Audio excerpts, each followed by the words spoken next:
và xong chỉ miền xuống từ đó bong bồn từ đó cái này đôi chia số đây từ đó không môi sang từ đó xong xóa cũng một can video kia thì bấyในการบอกสไลด์ของปีสมรู้ในบ้านโซธาถ้าเรียนใบไว้ในขนมเทียตีใบนี้เพียงหนึ่งยกมาในใบจุ่มน้อยดำใบมาบอกสไลด์จุดมาบนออกนี่นึกคือเรียนดำใบเจ๊ดอกสไลด์ปัญหาเจ๊สไลด์โรคโกในปัญหามีในท่ามันแมนเจ๊แต่ปีนิชัยมันแมนกรอนตาเคยหายเจ๊แต่ปีนิชัยเปลี่ยนเทียมเตคือกดอาเจ๊ริโรคในนึกโกหรือก็ดำให้ในปัญหาในการหลังหมอปีấyเปิดกอดแบบเปิดกอดให้หนึ่งเช่นต่อการเอาสไลด์ปีจุดหนุ่มตามจุดเหียนเจ๊ผมใบปัญหาthông tớiปัญหาtôiยังmình đâu để chế miền Nam tôi bây giờ có chụp đượcปัญหาthông cả đời cái can thông vàปัญหาcả đời còn aiผมbay cái caนู้นtới chia cái ca tôi bạn để ai phơ chịp nay bàn đầm bay sầm rách nơi cô nó thùng mới tiết cứ mình to cho nơi pe cho bị bạt miền Nam chế đi rô vị thi đo sai chế rô vị thi top tôหนึ่งto tôหนึ่งปัญหาใดก็กับพงแต่จุดเตียchỉ là mỗi tiết ai cai praiปัญหาtừ chiều cả miền Nam mà đâu để chết cứ còn ai mơ khơi nơi ở cả nơi ở vậy để chung quanh phun quạt nơi chung quanh phun quạt nó còn ai mơ khơi ở cả và chỉ nói trong này là chiều cả chẳng khi ai sầm lăng mơ khơi mà ai sầm lăng mơ thả với để chiều cả mà quạt về khácปัญหาkhácกลุ่มbị bắt khác vì ai khai từ chia vì ai khai từ chia ở cả rồi bỏ dương phòng này riết là mấy thơ chia cùng ru ló nâng cao rồng cồn chẳng biết ha pe khác ca và đại côn ca ao rồng tuôn miền cồn chẳng phần sân bởi dương mình bằng hai những pi ở vây để dương ăn một vật có tế chẳng dương ban thẩm tha tay mà mót ban thẩm tha tay mót chẳng dương mình ban bằng hai nhà con khơi tha quay để dương thưa nước ban trông chuyện của con nó tế chẳng con và con chị mình ai chưa con mình ai chưa nhầm lơ cái theo ho tha sớm mấy chừng đón Pol Pot bom ôn lục dây được ta chắc con flop trong cắt con để dây bọc mình có miên mình khác trừ con tay có miên mình khác môi chừng luôn của con chưa này đời xa để con ăn khơi bà đời xa để con ăn khơi chẳng ca đây bằng hai ở con khơi nhận đáy nó cứ chia tận tang muối cứ chia phó tang muối để con khơi na ở đây phép phân nhận đáy cứ thử chăng này bà chẳng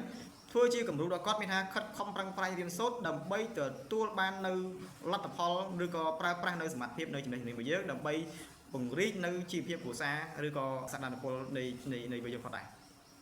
mới tiết cứ bằng cao phải giá cảในการศึกษาในក្នុងគ្រួសារអញ្ចឹងយើង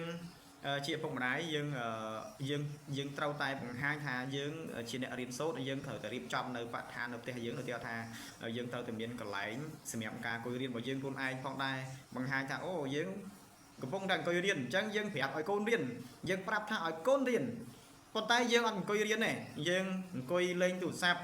យើងអង្គុយធ្វើអីផ្សេងយើងទៅធ្វើអីផ្សេងក្រៅអំពីនិយាយទៅបច្រាស់គ្នាឲ្យកូនរៀនតែយើងអត់នាំគ្នាជំរុញទៅលើឬក៏នាំកូនរៀនទេអញ្ចឹង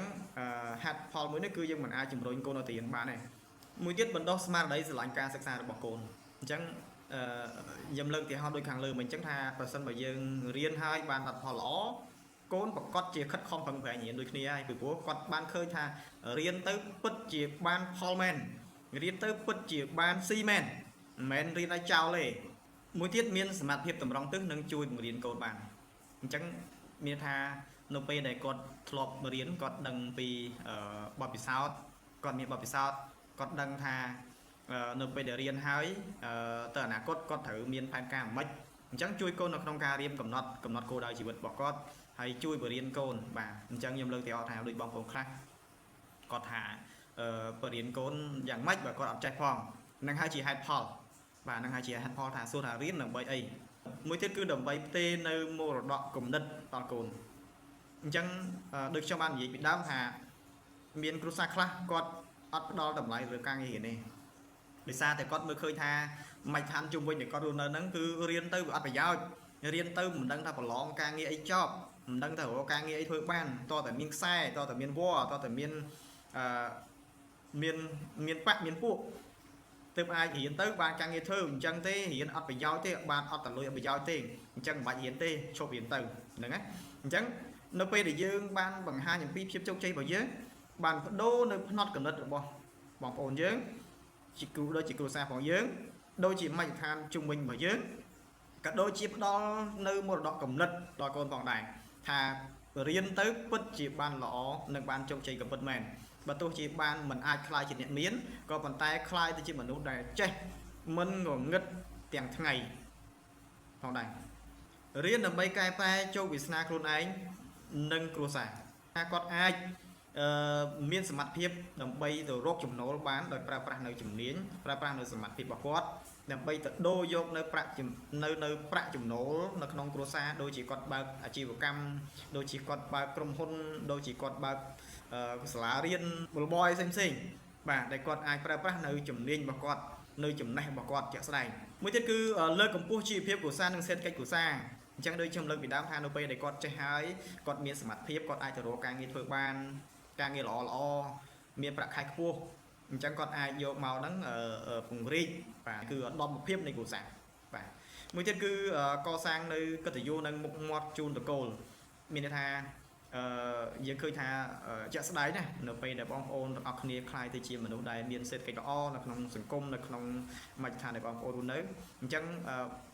តកូលឬក៏គ្រួសារដូចជាបងប្អូនរបស់យើងបាទអញ្ចឹងគាត់នឹងមានភាពគេហៅថាមានមុខមានមាត់ទៅតាមយើងដែរបាទមានមុខមានមាត់ទៅតាមយើងដែរដោយសារតែយើងបានកសាងនៅកេរ្តិ៍ឈ្មោះយើងបានកសាងនៅជីវភាពគ្រួសារយើងឲ្យបានលេចធ្លោហើយធ្វើជាគំរូល្អទៅដល់មជ្ឈដ្ឋានដែលយើងរស់នៅទៀតអញ្ចឹងបងប្អូនរបស់យើងដូចជាគ្រួសាររបស់យើងប្រកបជាមានមោទនភាពជាមួយយើងបាទនឹងមាន